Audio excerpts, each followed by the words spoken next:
किया जा रहा है और खासतौर से विपक्षी दल जो है जिन्होंने पूरी जिंदगी बाबा साहब का अपमान किया है वो लोग जो है अब जो है दिखावा कर रहे हैं। किसी की हिम्मत नहीं हुई बीजेपी आरएसएस के अलावा कि बाबा साहब का अपमान करने की सोच भी सके। जो बीजेपी कह रही है वो ये कह रही है कि भारत रत्न इन्होंने नहीं दिया, कांग्रेस ने बाबा साहब को भारत रत्न नहीं दिया, तो इसमें अपमान क्या है भाई? और तुमने भारत रत्न दे के और ये कह के कि अंबेडकर अंबेडकर अंबेडकर अंबेडकर अंबेडकर अंबेडकर एक फैशन बन गया है। ऐसा अपमान विपक्ष के किसी व्यक्ति ने नहीं किया, किसी ने हिम्मत भी नहीं की। और ये जो सफाई देने की कोशिश कर रहे हैं, हम सब लोग जानते हैं कि जो बीजेपी आरएसएस और इनके संबंधित जितने भी संगठन और दल हैं, उन सबके अंदर की गंदगी है जो बाहर निकलकर अमित शाह के शब्दों से बाहर आई है। सब मालूम है, ये इनको मालूम होना चाहिए। जिस विपक्ष पर आरोप लगा रहे हो, जब संविधान बना तो संविधान का विरोध करने वाले कौन थे? 1949 में दिल्ली के रामलीला मैदान में किसने विरोध किया? आरएसएस के लोगों ने। बाबा साहब डॉक्टर अंबेडकर और पंडित जवाहरलाल नेहरू जी का पुतला जलाया, इन्होंने जलाया, आरएसएस वालों ने। आरएसएस ने अपने मुख पत्र में लिखा कि इसमें भारत जैसा कुछ भी नहीं है, भारतीय जैसा कुछ भी नहीं है, सब इधर उधर से लिया गया है और हम इस संविधान को नहीं मानते। जो पुराना इतना संविधान है, मनुस्मृति, हमारे लिए तो वही संविधान। यही इन्होंने आरएसएस वालों ने किया ना, कहा ना। तो ये अब जो सफाई देने की बात कर रहे हैं, क्यों? क्योंकि इन्होंने सोचा नहीं था कि बाबा साहब के मानने वाले किस तरह के लोग हैं और कितने लोग हैं, दुनिया भर में लोग हैं।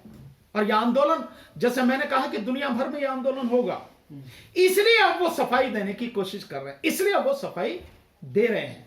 लेकिन हम सब जानते हैं, हम बहुत सिंपल सी बात कर रहे हैं, सफाई देने की जरूरत नहीं है, केवल एक ही काम करने की जरूरत है। संसद परिसर में बाबा साहब डॉक्टर भीमराव अंबेडकर जी की जो प्रतिमा हटाई गई है, वो जहां जिस स्थान पे थी उसी स्थान पर पूरे सम्मान के साथ तत्काल स्थापित की जाए और देश का प्रधानमंत्री और गृह मंत्री दोनों उनके सामने सर झुका के माफी मांगे, इस्तीफा दे, तभी माफी होगी, तभी यह मामला शांत होगा। अन्यथा यह मामला जबरदस्त तरीके से पूरे देश में चलेगा। हम कल की कॉल दे ही चुके 24 दिसंबर की, और साथ में 18 जनवरी की भारत बंद की हमने कॉल दी हुई है। जबरदस्त तरीके से पूरे देश में आंदोलन होगा। तो जिस तरह से सर पूरे देश भर में आंदोलन हो रहा है, तो क्या लगता है क्योंकि प्रधानमंत्री मोदी जी खुद जो है बहुत ज्यादा बचाव में हैं अमित शाह के, तो इस्तीफा देंगे क्या वो? नहीं, ये तो इस्तीफा अगर देना होता या इस्तीफा लेना होता तो पहले ही वो दे और ले देते। लेकिन क्योंकि दोनों एक ही थैली के चट्टे बट्टे, दोनों एक ही हैं भाई। मोदी में अमित शाह में कोई अंतर नहीं है। इस देश को तबाह करने में दोनों एक बराबर के जिम्मेदार हैं। सो एक दूसरे को बचा रहे हैं वो।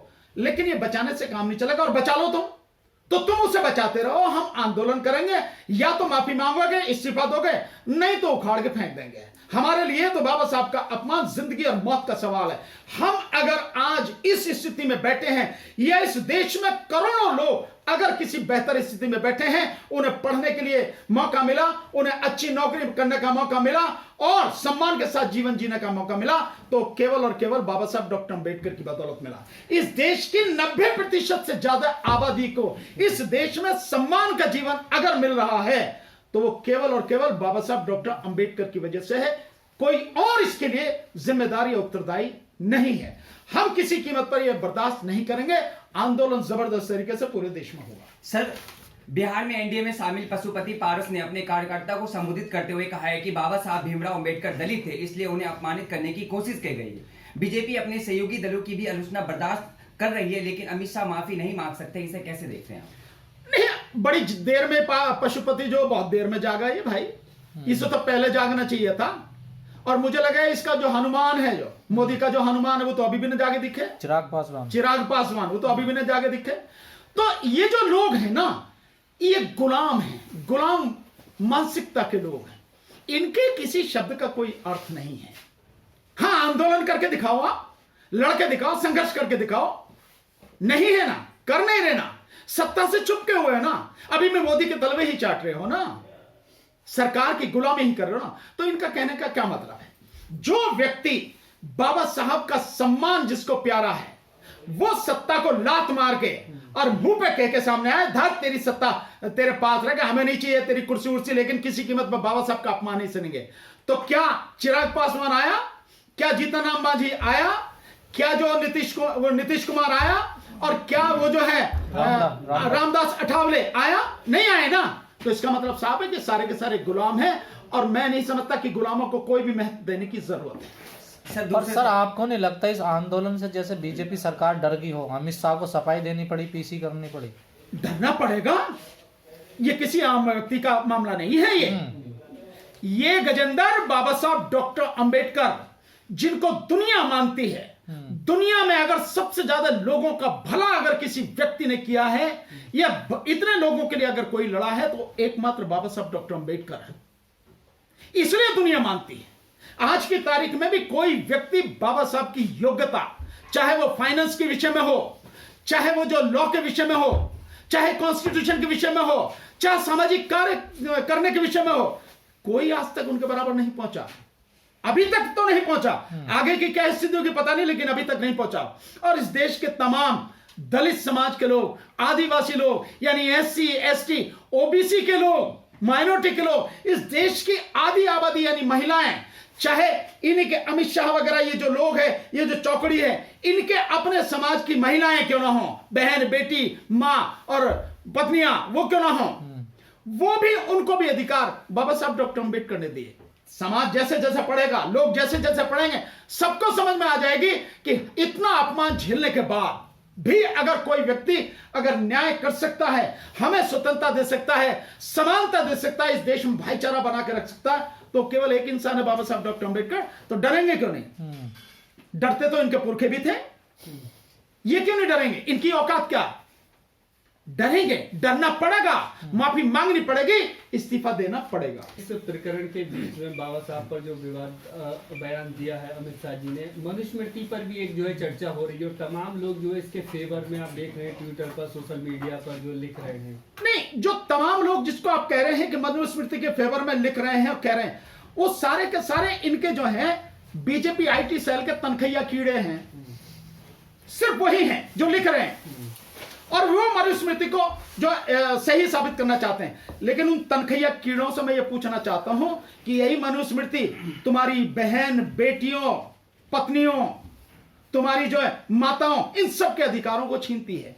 तुम्हारी बहन, बेटियों, माताओं को शूद्र के कैटेगरी में रखती है मनुस्मृति। नहीं पढ़ा है तो पढ़ लेना, वो गीता प्रेस वाले छापते रहते हैं ना, लाके पढ़ लेना, उन्हें पढ़ लेना, तब पता लग जाएगी।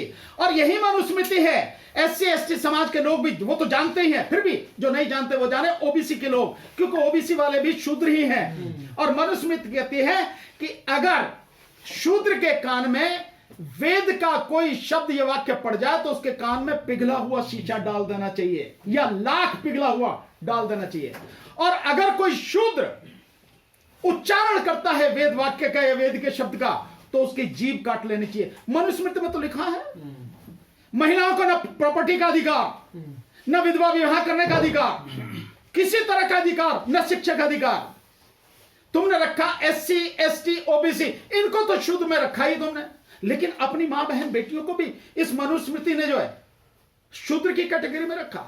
इससे बड़ा अन्याय और अत्याचार और भेदभाव, ऊंच नीच पर, और मैं यूं कहूं कि इस देश में तमाम गंदगी को फैलाने वाला और क्या कोई कानून हो सकता है, या कौन सी एक कोई किताब हो सकती है? मनुस्मृति है, और उसकी प्रशंसा कर रहे हैं। तो मैं समझता हूं चुल्लू भर पानी में डूब मरना चाहिए। 1928 में बाबा साहब इस किताब को जलवा चुके हैं ब्राह्मणों के जरिए।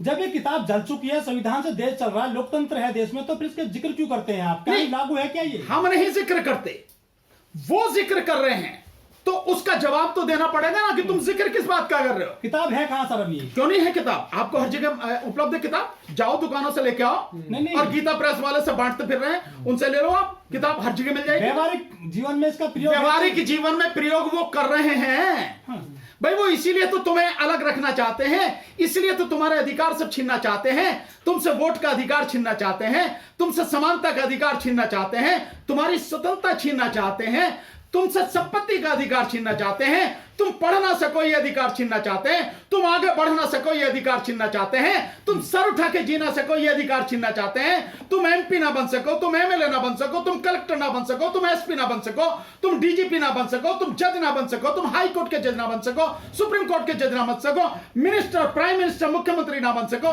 तुम राष्ट्रपति, उपराष्ट्रपति ना बन सको, तुम सेना में ना जा सको। ये तमाम अधिकार छीनने का तो षड्यंत्र है। और ये किसके तहत हो रहा? मनुस्मृति के तहत हो रहा है ये सब। इसके जड़ में मनुस्मृति ही है, और कहां है? बाबा साहब और संविधान को लेकर जो बैटिंग कर रही है कांग्रेस, राहुल गांधी, प्रियंका गांधी, क्या वो सही से जीत पाएंगे इस पूरी लड़ाई में? मैं समझता हूं तुम जो ये बैटिंग का शब्द इस्तेमाल कर रहे हो ये गलत है।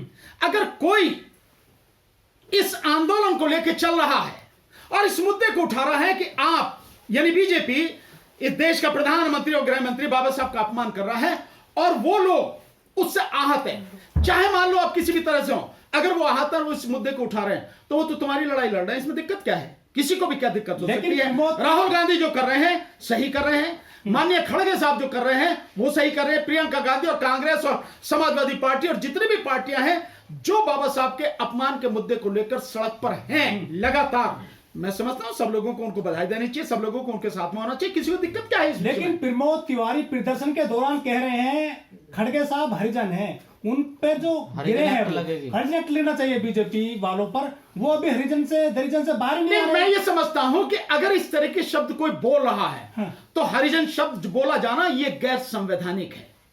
अफसोस की बात है जो आप बता रहे हो, आपकी बात जो सही है कि प्रमोद तिवारी कांग्रेस के नेता है, मैं जानता हूं, प्रमोद तिवारी जी भी अगर ये कह रहे हैं तो उन्हें माफी मांगकर अपने शब्दों में संशोधन करना चाहिए, सही शब्द का इस्तेमाल करना चाहिए, इस शब्द का इस्तेमाल नहीं करना।